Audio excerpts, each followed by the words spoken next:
Une Belge se trouve-t-elle parmi les victimes de l'incendie d'un bar de Crans-Montana en Suisse? Nous avons ce soir la confirmation qu'une Belge est encore portée disparue et qu'une autre a été blessée. Paul Loncin, vous êtes à l'hôpital militaire de Neder-Overembeek. C'est l'un des hôpitaux où l'on soigne les grands brûlés en Belgique. En sait-on davantage?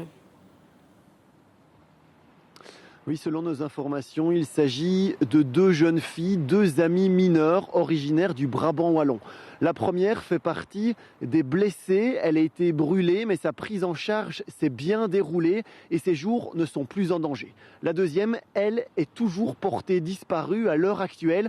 On ne sait toujours pas si elle figure ou non sur la liste des blessés, voire des défunts. Des identifications sont toujours en cours en ce moment. Les affaires étrangères belges suivent de très près la situation. Ils sont en contact permanent avec leurs homologues suisses. Écoutez le ministre Maxime Prévost, interrogé par David Brichard. Il reste toujours une autre jeune fille portée disparue. Nous pouvons effectivement commencer à craindre le pire, mais en tout état de cause, seule la communication officielle des autorités suisses nous permettra d'avoir une conclusion définitive.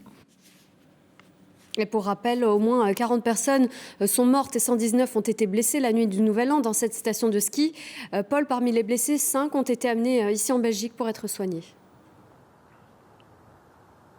Oui, ces 5 blessés sont arrivés aujourd'hui par avion médicalisé en provenance de Suisse. 5 jeunes filles et garçons.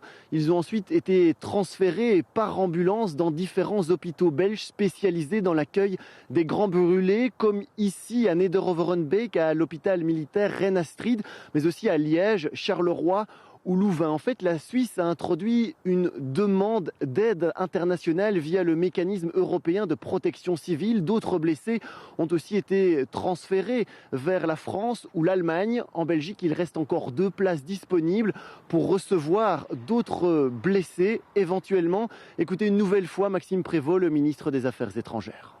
On sait que ce sont tous des jeunes gens avec de graves traumas, des blessures et des brûlures extrêmement sévères. Et c'est en raison de cette prise en charge spécialisée que peut offrir la Belgique que 5 d'entre eux ont pu rejoindre notre sol aujourd'hui. Merci Paul pour ces précisions en direct. Et puis en Suisse, l'enquête et l'identification des victimes démarrent à peine.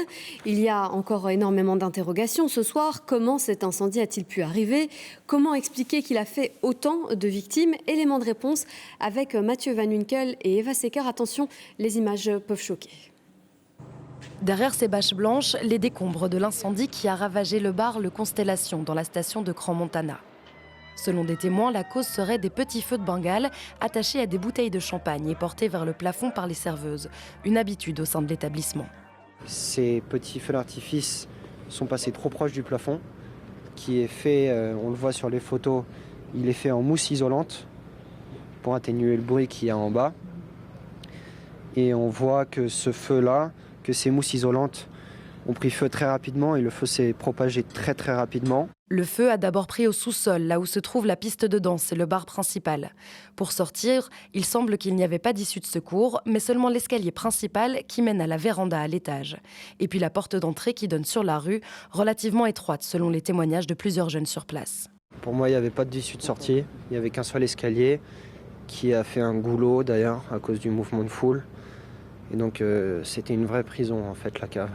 Pris au piège, certains fêtards n'arriveront jamais à sortir. Je suis tombé à plat ventre. J'ai eu le réflexe de me cacher le visage dans les bras, ce qui fait que j'ai seulement une brûlure dans la nuque. À ce moment-là, je suppose que quelqu'un a ouvert la porte d'entrée, qui est le début de la véranda en fait, qui sert de fumoir. Et cette ouverture de porte a créé un appel d'air dans tout le bar, qui a animé le feu d'un coup. Certains témoins parlent d'une explosion. Elle serait liée à l'isolant acoustique en mousse sur le plafond qui a pris feu. Les fumées qui s'en échappent, très toxiques, une fois en contact avec les flammes, auraient causé l'embrasement. Vu que c'est un sous-sol, effectivement, l'incendie va chercher de l'oxygène pour pouvoir se développer. C'est son mécanisme physique à l'intérieur. Et il va vouloir aller chercher de l'oxygène. Ce qu'il va le chercher où? Il va le chercher par l'entrée principale, cet escalier qui sert l'entrée. Et c'est pour ça qu'on a à la fin ce que les gens décrivent comme une explosion. Les autorités ont ouvert une enquête pour incendie, écartant la piste terroriste. rejoint tout de suite notre envoyé spécial en Suisse, Mathieu Van Winkel. Mathieu, l'enquête commence à peine à Crans-Montana. Les gérants du bar ont été entendus. Oui, les 2 gérants, 2 Français propriétaires de plusieurs établissements ici dans la région. Les enquêteurs leur ont posé beaucoup de questions sur les travaux qu'ils ont effectués dans la cave de leur bar. Quel matériel ils ont utilisé? Est-ce qu'ils ont mis en place, installé des extincteurs, des systèmes de sécurité, d'évacuation? Est-ce que le bar avait aussi l'autorisation d'accueillir autant de personnes, plus de 150 personnes la nuit du Nouvel An? La police a mis en place une équipe de 40 enquêteurs qui multiplient les auditions auprès des victimes et des survivants. Les membres du personnel du bar aussi vont être entendus. Certains pourraient être poursuivis pour avoir déclenché cet incendie, même par inadvertance, par négligence. Il y a une équipe de 30 personnes qui travaille encore toujours à l'identification des corps, équipe composée d'enquêteurs, de médecins légistes et de dentistes. Tous ces enquêteurs sont mis sous une pression très importante parce que les familles veulent des réponses le plus rapidement possible. Il y a beaucoup d'émotions ici à Crans-Montana. Vous allez le voir dans ce reportage réalisé cet après-midi avec Radouane El Baroudi. Venir voir sur place à tout prix, même si c'est douloureux. Les familles et les proches des victimes de l'incendie se succèdent devant le bar, protégés par des tentes et des bâches blanches. Les habitants de la région viennent déposer des fleurs ou une bougie. Cette maman, très émotionnée, est là par solidarité. Son fils devait normalement passer la nuit dans ce bar. On se dit que il aurait pu être là, quoi. Parce que c'est un habitué de la boîte, du coup, ouais. Et au dernier moment, il a changé sa soirée, en fait. Et puis ils ont été à la patinoire avec 3 autres copains. Du coup, ouais, il aurait pu être dedans. Alors, ouais, j'imagine pas la douleur des autres parents, c'est dur. Les victimes sont toutes très jeunes. Leurs amis impuissants font des allers-retours entre l'hôpital et le lieu de l'incendie. Je suis assez troublé émotionnellement, avec les émotions, mais il faut rester fort. Et moi, je crois en mon ami. Il est à l'hôpital actuellement et j'espère qu'il va s'en sortir. Ce sont des gens d'ici ou qui viennent d'ailleurs? Non, c'est des gens d'ici. Moi, je viens de Sierre et c'est des gens de Sierre. Ouais. Des victimes qui sont au cœur de toutes les conversations, d'autant que l'identification va prendre encore du temps. Chaque heure qui passe, le silence devient de plus en plus lourd.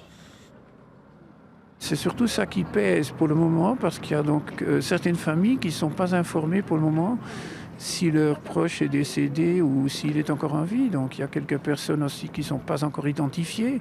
Et donc on attend à ce moment-ci encore de les identifier.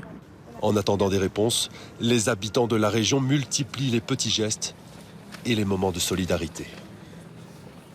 Et on vient de le voir, l'identification des corps mais aussi des blessés prend du temps. Des personnes sont ce soir encore sans nouvelles de leurs proches. Elles font face à l'angoisse et les appels sur les réseaux sociaux se multiplient. Simon Bebelmans, Thomas Destrey. Pour beaucoup, le drame de Crans-Montana n'est pas terminé. Il s'agit maintenant pour les familles de retrouver les proches disparus, coûte que coûte. Au cas où mon fils est dans un hôpital à l'étranger ou en Suisse, au cas où, je veux que sa photo soit partout, qu'on puisse, à coup, quelqu'un regarde n'importe quoi comme écran et dise « Ah, tiens, ça y est, je le reconnais ». Et c'est ça que je veux aujourd'hui, en fait. Et c'est pour ça que je me mets mise à nu devant vous tous, ce qui est compliqué parce que j'aimerais pas être là maintenant tout de suite. Mais je dois retrouver mon fils. Le bilan total de l'incendie s'élève à 40 morts, tous non identifiés, et 119 blessés, avec 6 blessés qui, eux aussi, n'ont toujours pas pu être formellement identifiés. Pour nous, c'est la priorité. C'est soigner les gens, soigner les victimes, et puis c'est surtout identifier au plus vite. On a des dizaines d'inspecteurs de police, spécialistes d'identification judiciaire qui sont là et qui procèdent à ces identifications. C'est une histoire de jours, non pas de semaines, mais de jours. Mais on avance vite et bien. Ce scénario d'incendie rend en effet les choses très compliquées au niveau de l'identification, tant des corps que des victimes hospitalisées. Car avec les grands brûlés, les empreintes digitales sont bien souvent détruites. Reste alors une solution, l'ADN, mais là aussi c'est compliqué. Donc il faut que les autorités prélèvent ou aient les éléments sur des personnes, des familles qui disent « il nous manque mon frère, ma sœur, mon fils » pour avoir un ADN et faire cette comparaison Depuis hier, une trentaine de personnes de la police scientifique examinent avec soin les dépouilles des victimes.